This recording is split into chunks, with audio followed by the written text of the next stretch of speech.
Mira road station परिसरात मराठी भाषेसाठी ठाकरेंची शिवसेना, मनसे आणि मराठी एकीकरण समितीचा मोर्चा।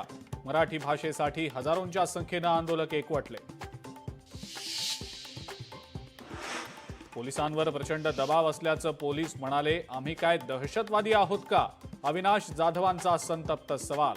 मराठी माणसाला कमकुवत समजू नका, अविनाश जाधवांचा इशारा। जो मार्ग ठरला त्याऐवजी दुसऱ्या मार्गाने मोर्चा काढल्यानं पोलिसांनी परवानगी नाकारली। कार्यकर्त्यांनी पोलिसांचं न ऐकल्यानं धरपकड। मुख्यमंत्री फडणवीसांचं स्पष्टीकरण।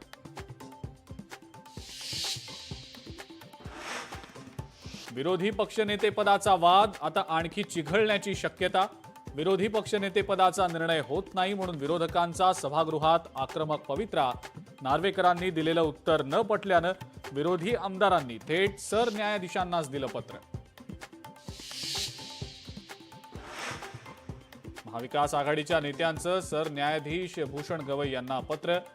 विधानसभेचं विरोधी पक्षनेतेपद मिळत नसल्यानं विरोधक आक्रमक। राज्यातले शिक्षक आणि कर्मचारी आपल्या प्रलंबित मागण्यांसाठी पुन्हा एकदा रस्त्यावर उतरणार।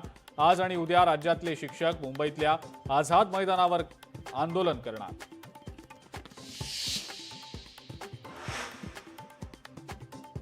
उद्या देशभरातील 25 कोटींहून अधिक कर्मचाऱ्यांची संपाची हाक। सरकारच्या कॉर्पोरेट धोरणाला विरोध करण्यासाठी संप। अत्यावश्यक सेवांवर परिणाम होण्याची शक्यता।